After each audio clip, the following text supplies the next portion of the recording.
예, 월요일 묵상의 시간입니다. 나의 성격과 기질이 하나님의 뜻을 세움에 도움이 된다. 나의 성격과 기질이 하나님의 뜻을 세움에 도움이 된다. 자, 이런 제목으로 또 이번 주가 우리 말씀 묵상 시작하겠습니다. 자, 항상 우리가 살피고 있는 성경의 본문이 성경 역사 전체에서 지금 어디쯤에 해당되는지 그 큰 그림, 역사의 흐름을 잊지 말고 말씀을 살펴가야 되는 거 잊지 마십시오. 그래서 우리 교회에서 가장 집중하는 부분은 성도들로 하여금 성도 스스로 이 성경의 자초지종을 바르고 빠르게 알아가게 하는 겁니다. 그래서 성경의 큰 그림을 우리 성도들이 이렇게 크게 볼 수 있다면 이제 그 안에 디테일을 찾아가면서 뭐 자료를 파악할 때나 또 먼저 뭐 다른 자료들을 볼 때 또 다른 신학자들의 의견, 목사님의 설교들을 들을 때나 아마도 또는 뭐 심지어 이단들이 뭐 주장하는 그런 헛소리를 들을 때도 하나님께서 지금 그 역사 속에서 그 본문의 그 상황을 통해 우리에게 뭘 말씀하려고 했는지 그 의도를 알 수 있기 때문에 그 하나님께서 말씀하시고자 하는 의도를 기준으로 우리가 생각할 수 있고 분별할 수 있어서 그래서 왜 다른 사람들이 이 본문을 가지고 저렇게 설교를 하는가, 뭐가 좀 과하게 설명되고 있고 어떤 것은 적절하게 말하고 있는가라고 이런 것들, 또한 어떤 부분이 현재 이제 과한 해석을 넘어서 거짓, 잘못된 메시지다라고 하는 것까지 충분하게 분별할 수 있도록 그렇게 지금 하고 있습니다. 그래서 성경의 내용을 이 역사적인 흐름을 따라 살펴가는 거, 이건 정말 건강한 성도가 되는 굉장히 중요한 일이다라는 거 잊지 마십시오.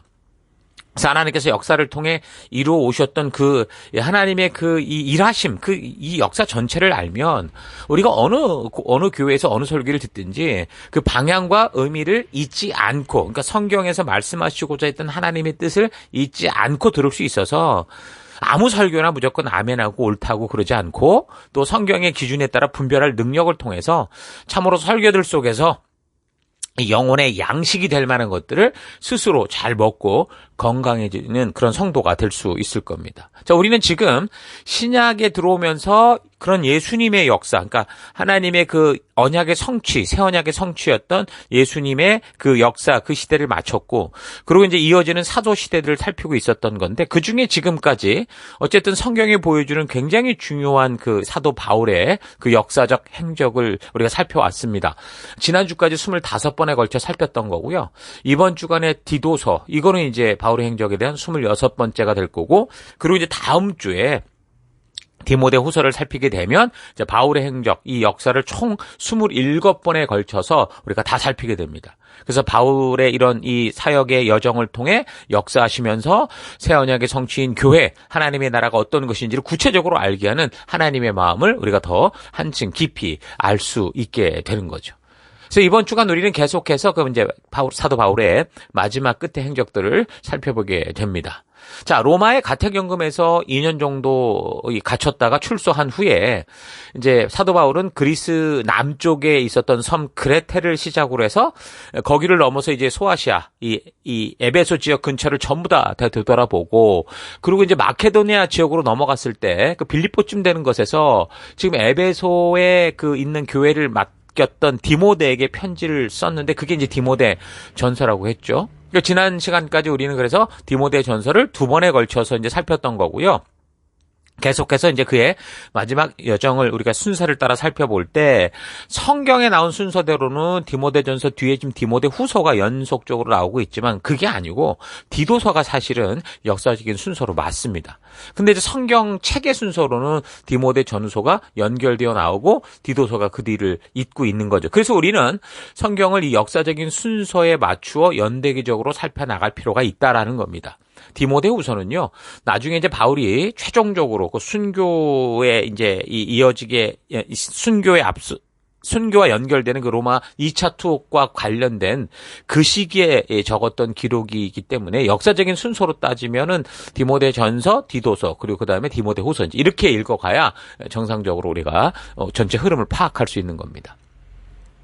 자, 이런 디도서는 바울이 아가야 지역에서 적은 편지였는데 마케도니아 지역에서 에베소로 디모데 전서를 보내고 난 후에 바울은 계속해서 그 마케도니아 또 전 지역과 아가야. 그러니까 그리스 전 지역을 돌아보고 그 이제 아마도 그 밑에 있었던 고린도쯤에서 지금 더 밑에 있는 섬 그레테에서 사역하고 있는 디도에게 이제 편지를 보내게 되는데 이제 그게 디도서인 겁니다. 그러니까 디모데 전서나 디도서를 어디서 적었는지 사실 우리가 정확하게 알 수는 없지만 대부분의 학자들은 아마도 이제 마케도니아 지역이었을 거다 추정을 해요. 그러나 디모데 전서에 있어서는 이 마케도니아가 거의 확실해 보이는데 디도서 같은 경우는 좀 다른 지역일 수 있다라고 보기도 하거든요. 그러니까 어떤 사람들은 아마 데살로니카에서 적었다라고도 하는데 바울이 지금 소아시아 전 지역을 비롯한 그리스 전체 지역 교회들을 순방하듯이 이제 돌아다니면서 지금 교회를 성도를 세우는 일을 하는 걸 볼 때 마케도니아 지역을 이미 지나서 이 아카야 지역, 그러니까 그리스 지역을 다 돌아봤을 것으로 추정하는 게 좀 더 정확한 어떤 근접한 추측이다라고 봅니다.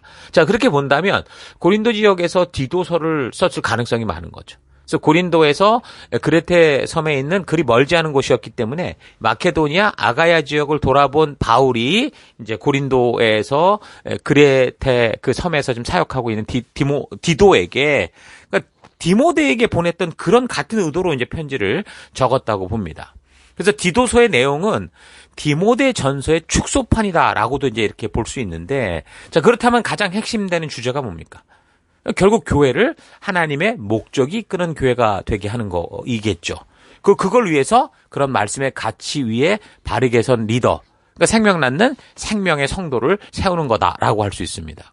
그러니까 목회서신의 목적을 설명할 때 여러 가지 가정하에 이제 이야기를 하고 있는데 결국 그 여러 목적들을 다 듣다 보면은 교회가 하나님의 뜻대로 서기 위한 이 목회적 가르침과 그래서 이제 그 헌신된 사람들의 아주 세워갈 때 신중하게 이런 사람을 세워간다. 여러 말을 한다고 해도 결국에는 종합해 보면 하나님의 목적이 이끄는 교회. 그러니까 하나님이 교회를 창조하셨고 교회를 꿈꾸셨고 교회를 완성하셨기에 그 하나님의 뜻이 뭐냐라는 걸 알게 하는 거, 그게 이제 목회서신이나 모든 것의 이제 목적이라는 거죠. 그래서 목회서신을 살필 때 이런 목적하에 이게 좀 적혀졌구나라고 하는 이런 핵심적인 주제를 잊지 않고 읽어가면 좋습니다. 자, 그리고 이제 디도에 대해서는요, 고린도 교회 문제를 해결할 때 좀 단호한 성격을 가지고 일을 처리했던 걸 우리가 살폈었는데, 디도의 출생지와 국적은 분명하지 않은데요, 갈라디아서에 이제 디도에 대한 언급이 있어요. 2장 3절을 보면, 나와 함께 있던 디도는 그리스 사람이지만 할례를 강요받지 않았습니다. 이렇게 얘기합니다. 자, 그러니까 디도는 헬라인인 것이 분명하고 또 할례를 받지 않았다라는 것도 분명한 거죠. 그런데도 그는 사역의 현장 가운데 아주 굉장히 중요한 역할을 했던 겁니다. 그러니까 바울의 사역 곁에서 아주 힘써 도왔던 사람들이 많았는데 디도도 이제 그 중에 하나, 디모데와 더불어서 아주 성실하게 그 바울의 사역을 돕고 아주 중요한 역할을 했던 건 확실합니다. 그리고 이 디도의 경우는 디모데 같은 경우 성격적으로 좀 유순했던 건지 어쨌든 어려워하는 사역이 있었는데 그런 것까지도 잘 감당하는 아주 그런 큰 일을 해내는데, 그럼에도 불구하고 그런 큰 역할을 하면서도 사실 사도행전의 그 기록을 보면 디도에 대한 얘기가 전혀 나오질 않는 거죠. 이게 굉장히 의아하다는 겁니다. 근데 이제 그 이유에 대해서 그래서 여러 신학자들은 아마도 사도행전의 저자가 지금 누가잖아요. 누가복음과 사도행전을 적은 사람이 누가인데 이 누가의 동생이었기 때문일 수 있다라고 생각을 해요. 왜 그러냐면 누가 같은 경우는 책을 적어 내려갈 때 자신에 대한 언급이 싹 빠져 있어요. 그리고 가족 등에 대한 언급이 절대 올라오지 않는, 전혀 언급하지 않는 그런 스타일이어서, 그래서 디도가 이 누가와 같은 가족이었기 때문에 그렇게 이제 사도 바울 곁에서 아주 중요한 역할을 하고 있었음에도 디도에 대한 언급을 하지 않았다라고 이렇게 유추를 하는 거죠. 하지만 이제 그것 또한 확실치는 않습니다. 자, 그리고 바울의 고린도 교회 문제를 해결하는 사역을 돕는 그런 기록을 통해 볼 수 있는 디도의 성격을 보면 사명 중심적이었다는 거예요. 그러니까 다른 이들을 설득하고 동기를 부여할 수 있는 아주 강한 신념을 가진 사람이었던 것을 알 수 있습니다. 그래서 성도들과의 관계에 있어서도 그러니까 말하자면 좋은 관계, 좋은 게 아니냐 이런 식으로 그렇게 관계를 맺어간 게 아니고 하나님의 뜻대로 살고자 하는 바른 관계를 추구하는 그런 성격이었다라는 거죠. 그래서 이제 문제가 있는 곳에서도 그가 이제 사람들과의 관계 속에 그 감정에 휩쓸리지 않고 바른 길, 그러니까 하나님이 우리에게 이끄시는 그 길을 향해 바르게 나아갈 수 있는 그런 스타일이었던 겁니다. 그래서 바울은 다른 사람에게 바른 말을 하는 걸 어려워하는 디모데보다 이렇게 이제 바르게 인도할 수 있는 디도를 문제가 좀 많고 해결이 쉽지 않은 그런 곳으로 보내서 그 발생한 문제들을 바르게 해결해 가도록 이렇게 했던 것을 볼 수 있습니다. 그러니까 바울이 적는 편지의 내용도 보면 그래서 디모데에게는 사람들에게 좀 바른 길을 권면해야 돼. 이런 식으로 얘기를 했다면 디도에게는 뭐 권면해야 돼. 이거보다 교육해라, 가르쳐라. 이런 식으로 말하는 걸 볼 수 있습니다. 자, 그래서 분파가 나뉘고 문제가 많았던 고린도 교회의 상황도 디모데가 갔을 때는 해결치 못했지만 디도가 다시 갔을 때는 이제 잘 해결된 적이 있었던 것처럼 바울이 디도를 에베소 교회가 아니라 에베소 소아시아 지역이 아니라 그 그레테 섬에 남겨둔 이유도 그 그레테 지역이 좀 거칠고 아주 쉽지 않은 곳이었기 때문이다라는 걸 유추할 수 있습니다. 지중해의 그레테 섬은 길이가 한 250km, 폭이 한 48km 정도의 섬이었는데 1세기경 그곳 주민들에 대한 어떤 소문이 어떠냐면 거짓과 부도덕으로 악명이 높았다 이렇게 얘기를 합니다. 본문의 1장 12절을 참고해보면 크레타 사람 가운데에서 그들의 예언자라는 어떤 사람이 말하기를 크레타 사람은 예나 지금이나 거짓말쟁이요 악한 짐승이요 먹는 것밖에 모르는 게으름뱅이다 하였습니다. 이렇게 얘기를 하거든요. 자, 그러니까 그레테 출신의 예언자조차 이 그레테 사람들은 모두가 거짓말쟁이에다가 배만 차면 그만인 어떤 게으른 동물 같은 존재들이다 이렇게 말할 정도였다라는 거예요.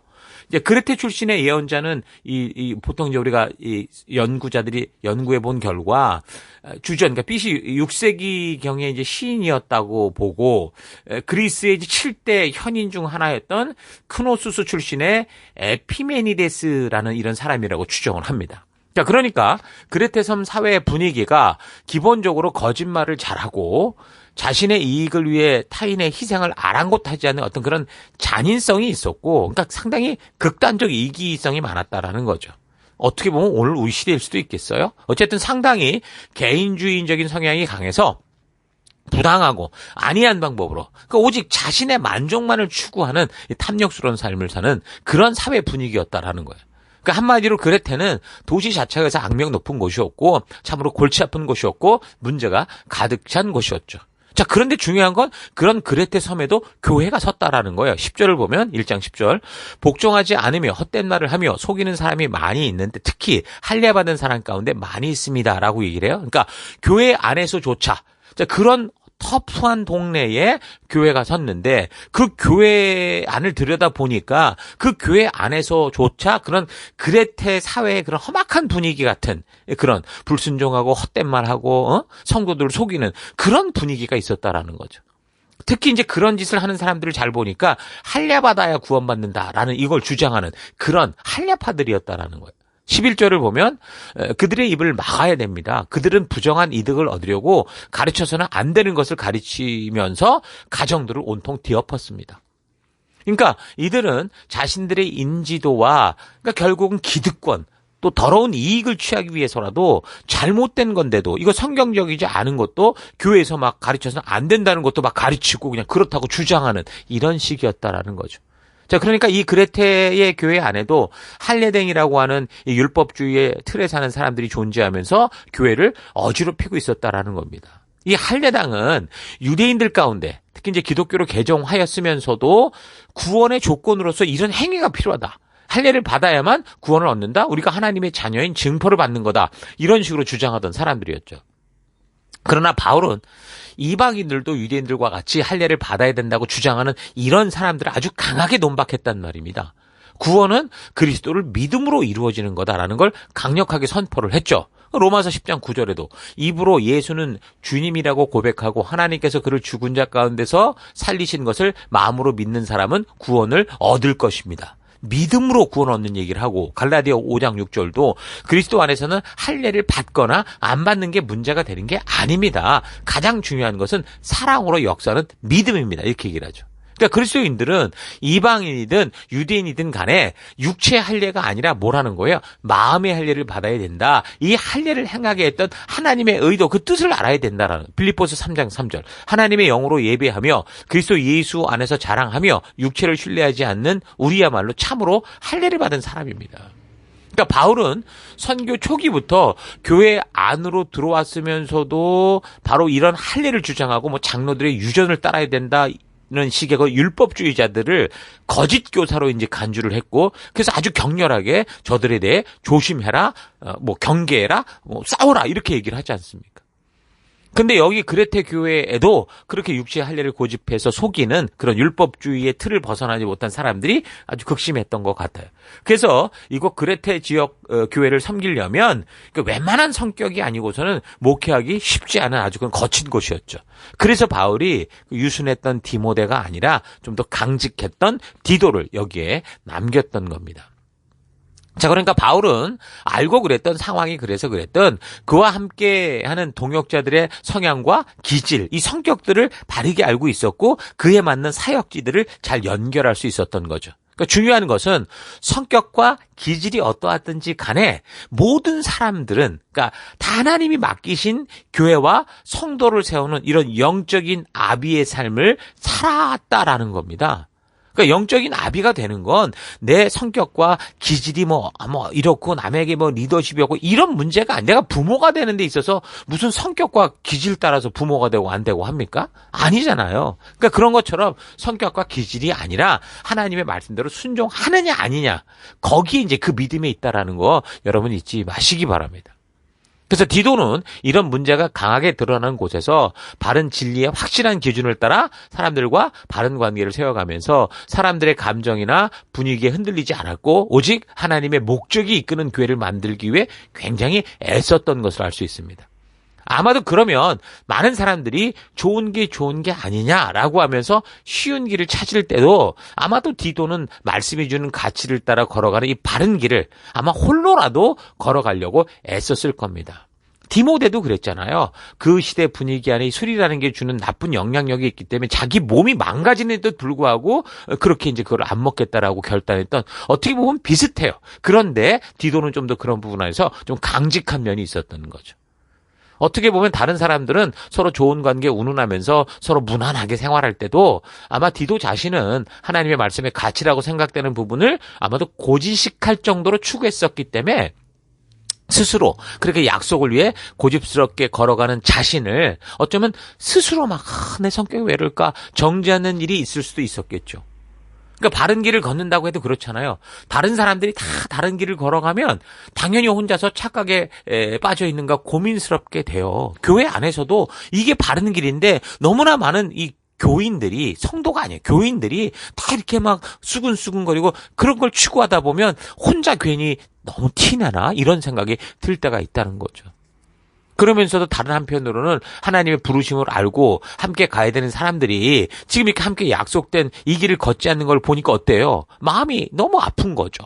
그래서 그런 저들을 쉽게 살고자 하는 모습 이런 게 다 보이기 때문에 자칫 그런 저들을 감정적으로 불편하게 할 수 있죠.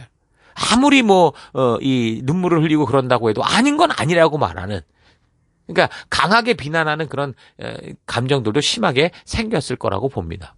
그러나 디도는 그런 분위기 가운데서도 하나님께서 자신을 부르신 그 길에서 균형을 잘 지켜갔던 것 같아요. 그래서 어쨌든 주어진 사명을 잘 감당했던 거죠. 그저 가서 내 성격이 이렇게 하고 나는 원래 직선적이야 이래가면서 했다는 게 아니에요. 이런 것들 잘 기억해야 됩니다. 그러니까 우리가 걷고 있는 디도와 지금 똑같은 우리의 사역의 현장에서 무엇보다 보이지 않는 이 현실에 휘둘리지 마시고 자신의 기질을 잘 파악해서 우리의 성격이나 기질이 이 하나님 나라에 도움이 될 수 있는 그런 삶을 살아가십시다. 내가 성격이 이래서 못하겠습니다. 이게 아니라 내 성격이 이러니 이걸 어떻게 잘 활용할까 생각을 해야 되는 거죠. 그러니까 감정 따라가는 그런 삶이 아니라 말씀 따라가는 삶을 살아내야 되는 겁니다. 자, 각자 사역의 현장에서 여러분 자신의 성격과 기질이 주는 이런 단점들은 최대한 우리가 조심하고 장점은 좀 극대화시켜서 우리 서로 함께 이 바른 믿음의 길을 걷는 여러분과 제가 되기를 바랍니다. 그래서 오늘 하루 나는 내가 서 있는 사역의 현장에서 나의 기질과 성격을 가지고 감정에 휘둘려 살아가면서 하나님의 일에 혼선을 주는 그런 삶을 살아가고 있는지, 아니면 감정적으로 심하게 흔들리는 경우도 있지만 항상 하나님이 맡기신 사명을 기억해서 그 말씀의 가치를 따라 바르게 걷고자 하는 그런 삶을 살고 있는지 좀 차분히 되돌아봤으면 좋겠습니다. 지금의 나의 성격과 기질은요, 태어나면서부터 시작해서 지금까지 살아오는 동안 수많은 경험과 사건들을 통해 하나씩 쌓이고 쌓여 생긴 것이다 라고 할 수 있죠. 자, 그래서 우리가 별 생각 없이 생활을 하다 보면 이미 무의식 속에 잠재해 있는 이런 성격과 이런 기질을 따라 살게 돼 있어요. 물론 어떤 성격이나 기질도 나쁜 것은 없을 겁니다. 다만 그 성격과 기질을 바른 방법으로 바르게 활용하고 장점을 살려갈 수도 있는 거고, 아니면요 그 성격과 기질이 보이는 단점을 자꾸 사용하게 돼서 이 공동체와 다른 사람들에게 민폐를 끼치고 스스로도 막 손해를 보는, 상처를 주는 그런 삶을 살고 있을 수 있다는 거죠. 하나님은 우리의 어떤 모습도 다 받아주시고 인정해 주십니다. 그런데 우리 각자가 가진 이 각자의 성격과 기질을 가지고 만약 죄를 고집하고 자기 욕심만 주장한다면 하나님도 그런 우리를 그대로 받아주실 수는 없는 거예요. 하나님은 나를 받아주셔도 내가 고집하고 놓지 않는 이 죄까지 받아주는 건 아니라고요. 자, 그러니까 지옥 가는 사람들은 결국 어떻게 되는 거예요? 하나님의 그 사랑과 그 초대와 그 안타까움에도 불구하고 죄를 놓지 않고 끝까지 고집하면서 끌어안고 결국 자기 욕심대로 살아간 사람들이 지옥에 가는 거죠. 그러니까 회개하고 돌이켜서서 하나님의 말씀의 길로 나아간다라는 것은, 그래서 나의 성격, 나의 욕심을 고집하지 않고 하나님의 말씀으로 나를 바꾸고 그 말씀이 기준이 된 삶으로 나를 통제할 수 있는 절제와 온유와 배려의 삶으로 나아간다라는 거예요. 그래서 우리 모두가 서로 다른 것은 단점이 아니라 사실 장점입니다. 우린 다양해야 돼요. 그래서 우리는 모든 것을 혼자 다 가질 수 없고 혼자 해낼 수 없는, 우린 전지전능한 능력의 존재가 아니기 때문에 하나님은 전혀 다른 우리임에도 불구하고, 그래서 각자가 가진 고유한 장점들을 다 주셔서 함께 살아가라고 그렇게 설계하셨던 거죠. 그래서 남자와 여자, 그러니까 남자끼리만 살 수도 없어요. 여자끼리만 살 수도 없습니다. 그렇게 되는 순간 인류는 조금 시간이 흐르면 다 멸망하고 마는 거잖아요. 그러니까 모두가 같은 성격과 기질이라면 그것은 완전 로봇의 세계지 진정한 인간의 삶이 아닌 겁니다.